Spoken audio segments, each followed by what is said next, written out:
midst of a huge transformation where our peers, communities, and workplaces are all really melding into one. Welcome to Reimagining Company Culture. My name is Christina Giordano, she, her, and hers, and I am the Partnerships and Community Manager here at AllVoices. Today, I am incredibly beyond excited to welcome our next guest onto the show, Claire Wasserman. She is an educator, author, and founder of incredible organization, Ladies Get Paid. Claire, thank you so much for being on the show. If you want to tell our listeners a little bit about yourself, including your pronouns and when you were younger, how you answered the question, what exactly do you want to be when you grow up? I love that question. Thank you, Christina, for having me. And thank you all for watching. I'm Claire Wasserman, she, her. Yes, I am the founder of Ladies Get Paid. We are a global community educational platform and a book all about helping women level up at work and achieve financial freedom. I also do other things like host a podcast. I'm a cat mom. Let's just end on cat mom because she's really cute. So go to PhoebeCat_, you'll see what I'm talking about. How did I answer the question when I was younger? Obviously, lots of things. Over time, actress was pretty consistent. I was a theater kid, won the drama award in high school, went to theater camp. And I feel like I'm using a lot of the performance aspect of what I do, the communication aspect, the ability to be empathetic. I absolutely bring with me those skills, those strengths from all of the many rehearsals that I was part of growing up. Absolutely. And the incredible conference that I've attended multiple times as well, in terms of just speaking and really empowering women to be successful as well. You mentioned a couple other things that define you, but always like to ask folks the open-ended question of, is there anything else that defines you that you want to share with our listeners? I think part of me would like to answer accomplishments define me, but I'm really trying to move past that and look more at how I feel and how I experience. Like that also defines me. And I think being present, I'm still working on it, being grateful, still working on it, but I'm going to answer in that way. So not the achievements, not the accomplishments. And I hope my therapist is proud of the way that I just answered that. I'm sure they are very proud. It's not your LinkedIn profile or resume, right, for sure. Claire, thank you so much for being on Reimagining Company Culture. I would love to ask, you're a busy woman, you're a busy person. Why did you say yes to doing this interview series with us today? I am just such a supporter of any company that puts their employees first, that understands that, companies are only as good as their employees. So the fact that your mission is to help employees feel more comfortable, to provide the feedback to improve their companies. It's such a win-win. Also, a lot of folks, especially my community, feel like HR isn't necessarily on their side, or HR isn't a safe space for them to be able to, voice their concerns. And again, the company's only as good as their employees. So what you do is just so necessary for everybody. And I love you also. So there you go. Love that. I love that. Thank you so much. I appreciate it. You got into the mission of Ladies Get Paid a little bit, but for folks who aren't familiar, can you tell us a little bit more about the fabulous community of Ladies Get Paid? Sure. So I started Ladies Get Paid 2016. It was really my response to just frustration, anger, depression around statistics with women in the workplace, women in money, right? We've got the wage gap, leadership gap, investment gap, funding gap. And for myself, it was, well, what can I do, right? As an individual, when you combat something that is systemic and structural. Long story short, I realized first just talking about it, right? Making sure people were aware, bringing women together to allow them to be vulnerable, began hosting town halls, started a Slack group.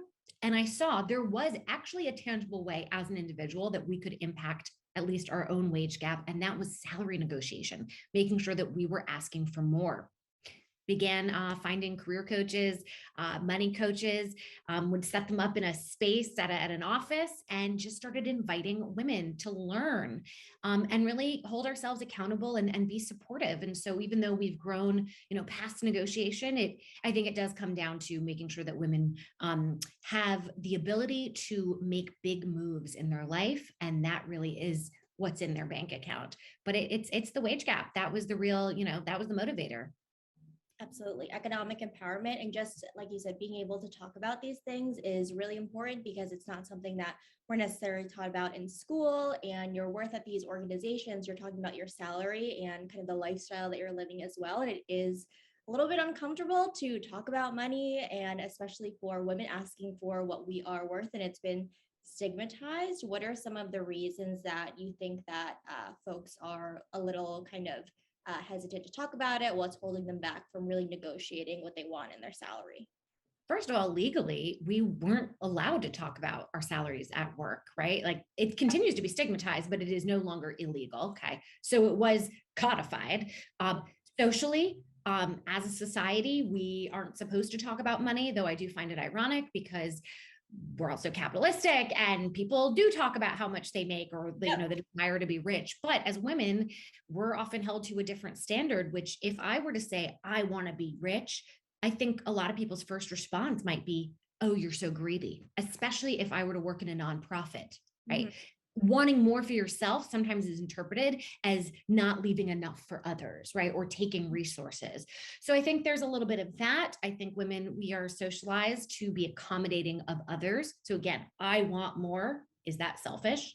And then there's also, I think, shame around not having enough, not feeling like we know enough. To your point, we're not taught this stuff in school. So there's a lot of acronyms too, and it's intimidating. There are way more men as financial advisors than there are women. So if you don't see yourself reflected, of course it's going to be intimidating. So I want to just call out, it's not just about mindset. There are real structural barriers to make it difficult to speak up and even just say, I have a question or I don't know something. Not to mention more women carry debt, carry student debt. So we got to climb out of the hole in order also to be building generational wealth. And we've just been behind that again for structural reasons. Women couldn't even get a credit card without a man starting after 1974. That's not that long ago. Although at the same time, it is too long ago. So there's merit to being both impatient and patient. So in terms of asking for more, there's been research that says that women don't ask for raises as much as men do. But there's more recent research that says we actually do ask at the same rate. We are just not told yes. Okay. I have a couple of hypotheses around this. Yeah. I think that we just don't ask again. So we may be told no, and also men may be told no, but they say, well, how about this? Or let me schedule another meeting. Whereas for us, because we're socialized to be accommodating of others, there's this fear that maybe we've rocked the boat. Maybe we've jeopardized the relationship in some way. God forbid we're fired. So we don't ask again. There's merit to that.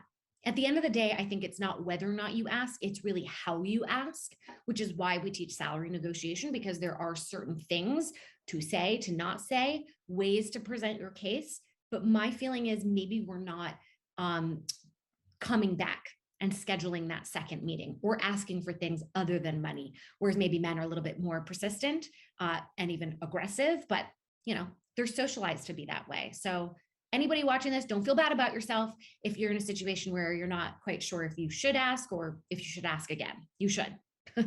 Always follow up. Absolutely. And I think that there is merit to the societal and historical context that we are socialized around the acronyms, just the fact that you can ask for more and follow up with someone too and have that two-way conversation. One of the things that I learned from attending one of the Ladies Get Paid events was the term around full compensation. Again, salary is really important. Can't underscore that enough. But full compensation and being creative of what other folks at your organization might be getting, whether it's professional development or anything else. Can you define what full compensation is for folks who aren't as familiar? Sure. Full compensation are things that bring you value, but maybe don't cost the company either any money or much money. Mhm. So even, just thinking about holistically the life that you want to lead, maybe you want more flexibility, which now I guess many of us are working from home, but that was a big one before, asking, could I work from home a day or so a week? Hey, listen, that's full compensation. Career development, right? So if you want, ladies get paid pro membership to get access to our video library or the book, they can absolutely be paying for that because it benefits them as well. More equity, a signing bonus, paying for your moving costs, more vacation days. I mean, really anything and everything you can and should ask for, but be prepared to make the case why this is also a benefit to them. Mhm. Especially if they can't give you the money you're asking for, they will be relieved that you've thought beyond the money because they don't want to lose you. If you're a new candidate and you walk away, think about how this person has to go back to their boss and tell them that they lost you, right? Or if you leave the company and they need to hire somebody else, think about the learning curve. That is going to take time and money. So if you can come prepared with lots of things that you want on top of the money, that's going to make this a much more creative and flexible conversation. And you'll end up getting things that, again, bring you value beyond the money. Mhm. Absolutely. And I think that value of time, things that don't cost the company any money too, if you don't have unlimited time off or vacation days, I think that's also really important to highlight as well. We know that well rested and full employees do better work when you feel connected to the team. I know for Ladies Get Paid, there's a lot of conversations around salary, full compensation, and really crowdsourcing and having these connections of people to talk with.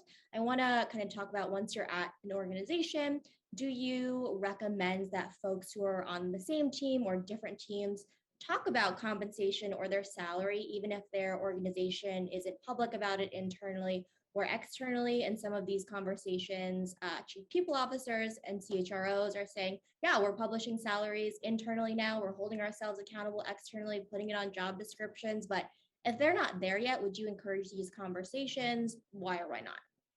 Good question. I'm hesitant to give any kind of blanket advice because you really do need to filter this through your situation. I say, let's talk about this stuff without actually talking about this stuff. So let me explain that. So you can ask about compensation without saying the word salary. Ask about, do you feel like you are, you have a plan with your manager of what growth looks like for you in lots of different ways, right? How have you approached compensation conversations, right? Did you negotiate? Curious, how did that go for you? Do you have any tips? How receptive was your manager, to a conversation about growth, right? So there's ways that you can get to this and to learn about it without putting someone on the spot to feel pressure to tell you the exact number, because that's, not everybody's going to feel good about that. But we all should be talking about growth in general. And that's conversation you should have with your manager well before, the time of negotiating or the annual review, because by the way, budgets are probably decided and there's not too much wiggle room. So schedule in advance growth, okay? Career development, a larger plan, even beyond this year. How do we what does the next level look like? Getting their input. I think that's, a way to approach the conversation. You can see what the response is and then, build from there. But, I know people who've shared spreadsheets at work, anonymous spreadsheets, put in your salary. My concern with that is it's without context. Mhm. And somebody else who seems like they're on your level may be getting paid more, but it could be because they were poached, in order for, the company to give them a competitive offer to get them from their last company. Maybe they needed to give them more. Maybe they brought with them a client. I mean, there's a lot of context that can be lost if we don't talk about why we're being paid the certain amount. And so that's also something to ask HR. I'd like to understand compensation structure and why I'm being paid the way I am on my pay band and what I can do to get to the next level. So give people the benefit of the doubt. So that's my only concern with those spreadsheets. But, listen, it's also, I know for other people, it has helped them gain clarity about where they're at. But start with your allies at the company and start with open-ended questions. Yeah, I think those open-ended questions and getting feedback from your manager, from HR, from the people team, from other individuals around career development is important. And also being proactive about what you want, doing your research externally, and also just having these conversations. In today's talent market and employee kind of retention is a huge topic in terms of the great reshuffle, the great resignation, whatever you want to call it, the great formation, I've heard as well. Ooh, And positive. yeah, it's Great resignation sounds so, I don't know, like doomsday, but yeah, maybe we can say like the great transition. I don't know. yeah, the great transition in, people having more flexibility at work, being able to redesign systems that weren't quote unquote broken, but not as equitable as they could be. Right. And people are raising their hand to participate in that and give feedback, and really expect more from their company and leaders. From your perspective, how do you see employee feedback management as an important tool to build culture, and to really cultivate a culture of listening and trust?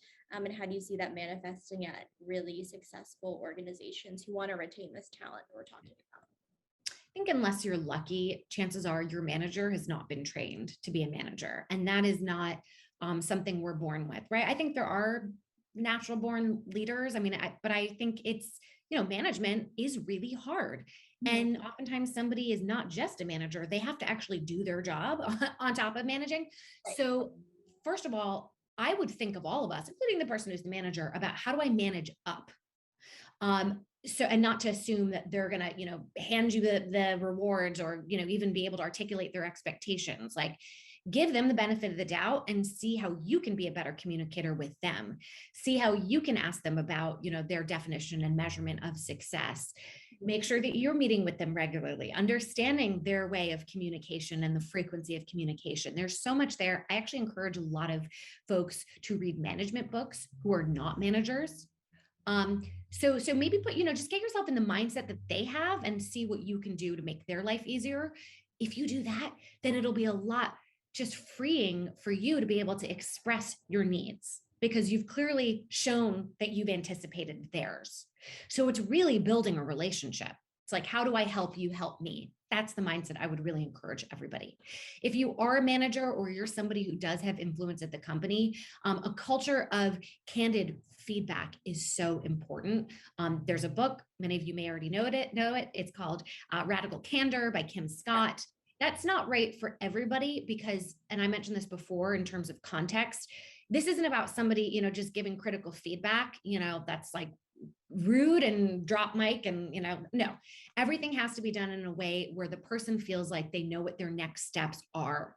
And it's positive that they know where they might need to improve, but they feel supported in doing that. So, but without the feedback, it's like, how do we know if we're doing a good job? And then how do we make the case for any kind of promotion or upward mobility if, again, we're not quite sure how we did? And there's statistics that show that women don't get the same kind of feedback, whether it's the frequency of feedback or, how constructive and specific the feedback is compared to men. And that's a problem. So we start to second guess ourselves. So again, if you're not in a position where you're giving feedback to another, see how you can solicit it in a way that is welcoming to the other person. But again, how do I help you help me is a really great mentality to begin with. Yeah, I think that mindset is really important. Also, the intentionality behind it as well, making sure that you're helping your manager out and you're also managing up, I think is an important phrase that you talked about too. And again, being proactive, asking for what you want, having that two-way conversation.